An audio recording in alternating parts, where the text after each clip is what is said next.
সংবাদ সবাইকে স্বাগত জানাচ্ছি। আমি ফিরোজ তোহা। শুরুতে সংবাদ শিরোনাম। শুরুতেই জানাবো এই মুহূর্তে হাতে পাওয়া সর্বশেষ গুরুত্বপূর্ণ আপডেট সংবাদ। বিএনপির ভাইস চেয়ারম্যান শামসুজ্জামান দুদু বলেছেন, প্রধানমন্ত্রী শেখ হাসিনা বুঝতে পেরেছেন তার যাওয়ার সময় হয়েছে। তিনি এটাও বুঝতে পেরেছেন, অনুভব করেছেন যে তাকে এখন যেতে হবে। কখন কিভাবে যাবেন তিনি যদি নির্ধারণ করেন তাহলে বিষয়টি সহজ হবে। এবারে জানাবো বিএনপির স্থায়ী কমিটির সদস্য ডক্টর আব্দুল মঈন খান বলেছেন, সরকার পতনে বিরোধী দলগুলো একাত্ম।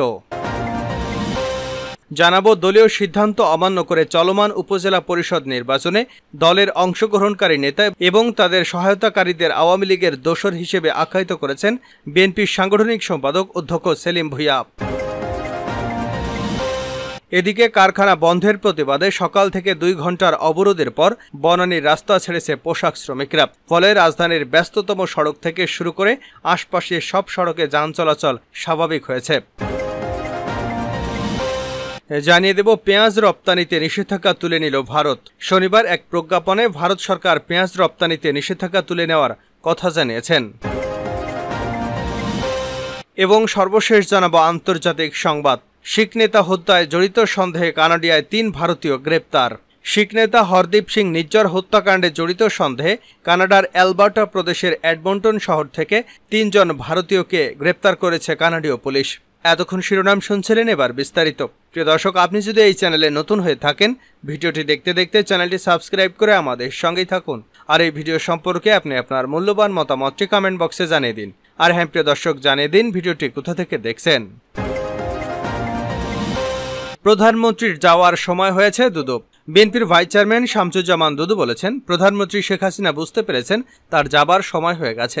গতকাল শুক্রবার প্রধানমন্ত্রীর দেওয়া বক্তব্যের কঠোর সমালোচনা করে তিনি বলেন, প্রধানমন্ত্রী আইনের ভাষায় তিনি প্রধানমন্ত্রী নন। তিনি দাবি করেছেন তাকে উৎখাত করা হবে, অর্থাৎ তিনি বুঝতে পেরেছেন তার যাবার সময় হয়েছে। তিনি এটাও বুঝতে পেরেছেন, অনুভব করেছেন তাকে এখন যেতে হবে।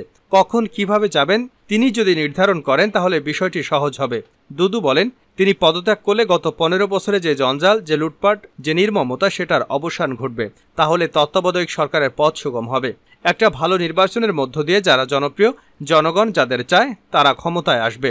শনিবার দুপুরে ঢাকা রিপোর্টার্স ইউনিটি নজরুল হামিদ মিলনায়তনে বাংলাদেশ ইউথ ফোরাম আয়োজিত বিএনপির যুগ্ম মহাসচিব হাবিবুর নবী খান সোহেল এবং নির্বাহী কমিটির সদস্য হাবিবুর রহমান হাবিব সহ কারাবন্দী সব নেতাকর্মীদের মুক্তির দাবিতে এক প্রতিবাদ সভায় প্রধান অতিথির বক্তব্যে তিনি এসব কথা বলেন। শামসুজ্জামান দুদু বলেন, প্রধানমন্ত্রীর কথায় মনে হচ্ছে বাংলাদেশের রাজতন্ত্র প্রতিষ্ঠিত হয়েছে। উনি বলতে চাইছেন তারপরে কে, এটা তো তার নির্ধারণ করার দরকার নেই। তার দল নির্বাচনে যাবে, জনগণ নির্ধারণ করবে এই ফ্যাসিবাদের পরে কারা ক্ষমতা এসে দেশে গণতন্ত্র প্রতিষ্ঠা করবে। এটা ভাবা যায় না। সারা বিশ্বের কোনো রাজনৈতিক দলের বিরুদ্ধে 1.5 লাখ মামলায় 50 লাখের অধিক বিরোধী দলীয় নেতাকর্মীদের আসামি করা হয়। আন্দোলনের সফলতা আসবে দাবি করে দুদু বলেন, বাংলাদেশের রাজনীতি এমন একটি পর্যায়ে চলে গেছে, এর থেকে বেরিয়ে আসতে হলে আমাদের আন্দোলন করতে হবে। এই আন্দোলনের মধ্য দিয়ে আমাদের সফলতা আসবে।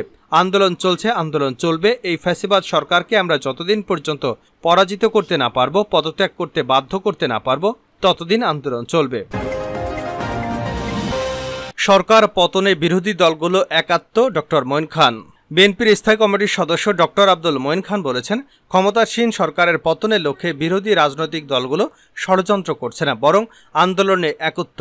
ডান বাম সবাই তারা প্রকাশ্যে বলেছে এই সরকার জনগণের ভোটে নির্বাচিত নয়, তারা প্রহসনে নির্বাচন করে ক্ষমতাসীন হয়েছে।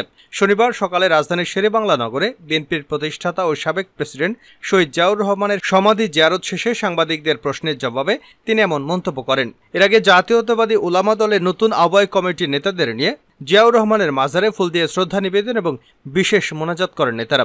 ডক্টর আব্দুল মঈন খান বলেন, বিএনপির এই আন্দোলন ক্ষমতায় যেতে নয়, ক্ষমতার কাঠামোর পরিবর্তনের জন্য বিএনপির সেই লক্ষ্যে রাজপথে আছে এবং রাজপথে থাকবে। উপজেলা নির্বাচনে অংশগ্রহণকারীরা আওয়ামী লীগের দোসর সেলিম ভূঁইয়া। দলীয় সিদ্ধান্ত অমান্য করে চলমান উপজেলা পরিষদ নির্বাচনে দলের অংশগ্রহণকারী নেতা এবং তাদের সহযোগীদের আওয়ামী লীগের দোসর হিসেবে আখ্যায়িত করেছেন বিএনপির সাংগঠনিক সম্পাদক অধ্যক্ষ সেলিম ভূঁইয়া। বিকেলে কুমিল্লা মেঘনা উপজেলার লুটেরচর ইউনিয়নের উপজেলা বিএনপি নেতাদের সঙ্গে এক মত বিনিময় সভায় প্রধান অতিথির বক্তব্যে তিনি এসব কথা বলেন। উপজেলা নির্বাচন বর্জন উপলক্ষে এ অনুষ্ঠানের আয়োজন করা হয়। সেলিম ভূঁইয়া বলেন, বিএনপি তথাকথিত উপজেলা নির্বাচন বর্জন করেছে। দল ও দলের ভারপ্রাপ্ত চেয়ারম্যানদের নির্দেশ অমান্য করে যারা উপজেলা নির্বাচনে অংশগ্রহণ করেছে তারা লোভী, তারা দেশ, দল এবং জাতির শত্রু, তারা ফ্যাসিস্ট সরকারের দোসর। এ ধরনের সুবিধাবাদীদের দলে আর স্থান দেওয়া হবে না। তাদের সহায়তাকারীদের বিরুদ্ধেও দলের পক্ষ থেকে কঠোর সাংগঠনিক ব্যবস্থা নেওয়া হবে। 2 ঘন্টা পর সড়ক ছাড়লেন শ্রমিকরা। কারখানা বন্ধের প্রতিবাদে সকাল থেকে 2 ঘন্টা অবরোধের পর বনানীর রাস্তা ছেড়েছেন পোশাক শ্রমিকরা। ফলে রাজধানীর ব্যস্ততম সড়ক থেকে শুরু করে আশপাশের সব সড়কে যান চলাচল স্বাভাবিক হয়েছে। শনিবার সকাল 10টার দিকে পুলিশের হস্তক্ষেপে শ্রমিকরা সড়ক ছেড়ে গেলে রাস্তায় যান চলাচল স্বাভাবিক হয়। বিষয়টি নিশ্চিত করে বনানী থানার ওসি কাজী শাহান হক জানান, নেপারেল গার্মেন্টস লিমিটেডের নামে একটি কারখানা বন্ধের প্রতিবাদ করেন শ্রমিকরা। সকাল 8টার পর থেকে বনানী সৈনিক ক্লাবের সামনে অবরোধ করেন। সেখানে 10টা পর্যন্ত ছিলেন তারা। পরে শ্রমিকদের সঙ্গে কথা বলার পর তারা সড়ক থেকে সরে যায়। এখন যান চলাচল স্বাভাবিক রয়েছে। এর আগে কারখানা বন্ধের প্রতিবাদে সকাল 8টার কিছু পর সড়ক অবরোধ করে বিক্ষোভ করতে থাকেন কারখানাটির শ্রমিকরা। এর ফলে বিজয় সরণি থেকে বিমানবন্দর পর্যন্ত সড়কে তীব্র যানজটের সৃষ্টি হয়। এতে ভোগান্তিতে পড়েন সাধারণ মানুষ। বিশেষ করে মহাখালী ও বিমানবন্দরগামী যাত্রীরা বেশি দুর্ভোগে পড়েন। ফলে অনেকেই বাধ্য হয়ে গাড়ি থেকে নেমে হেঁটে গন্তব্যে যান। খবর পেয়ে পুলিশ দ্রুত ঘটনাস্থলে গিয়ে শ্রমিকদের বোঝানোর চেষ্টা করেন। এক পর্যায়ে সকাল 10টার দিকে রাস্তা ছাড়েন তারা। পেঁয়াজ রপ্তানিতে নিষেধাজ্ঞা তুলে নিল ভারত। পেঁয়াজ রপ্তানিতে নিষেধাজ্ঞা তুলে নিল ভারত সরকার। শনিবার এক প্রজ্ঞাপনে ভারত সরকার পেঁয়াজ রপ্তানিতে নিষেধাজ্ঞা তুলে নেওয়ার কথা জানিয়েছে। মহারাষ্ট্রে লোকসভা নির্বাচন সামনে রেখে সেখানকার ব্যবসায়ীদের স্বস্তি দিতেই মূলত এই সিদ্ধান্ত নেওয়া হয়েছে। ভারতের director general of foreign trade প্রতি টন পেঁয়াজের রপ্তানি মূল্য নির্ধারণ করেছে $550। ভারতের বিশেষ করে মহারাষ্ট্রে পেঁয়াজের চাষ এবং ব্যবসায়ীদের অনেক আগে থেকে পেঁয়াজ রপ্তানি নিষেধাজ্ঞা প্রত্যাহারের দাবি জানিয়ে আসছে সেখানে, কারণ রপ্তানি নিষেধাজ্ঞা দেওয়ার পরেই তারা ক্ষতিগ্রস্ত হয়েছে। শেষ করছে আন্তর্জাতিক সংবাদ দিয়ে। শিখ নেতা হত্যায় জড়িত সন্দেহে কানাডায় 3 ভারতীয় গ্রেপ্তার।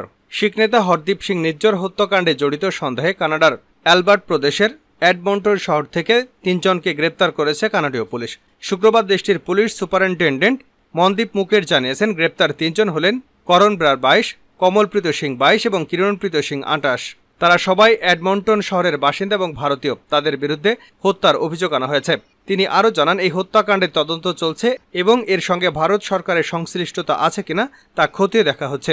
এই 3 জন ছাড়াও হত্যাকাণ্ডের সঙ্গে আরও অনেকেই জড়িত থাকতে পারেন। তাই সামনে গ্রেপ্তারের সংখ্যা বাড়তে পারে এবং তাদের বিরুদ্ধে অভিযোগ আনা হতে পারে। খবর বিবিসির। গত বছরের জুনে কানাডার ভ্যানকুভার শহরের কাছে গুলি করে হত্যা করা হয় 45 বছর বয়সী হরদীপ সিং নিজ্জরকে। নিজ্জরের স্বজনরা জানিয়েছেন, কানাডার গোয়েন্দা বিভাগ নিজ্জরকে আগেই হত্যাকাণ্ডের ব্যাপারে সতর্ক করেছিল।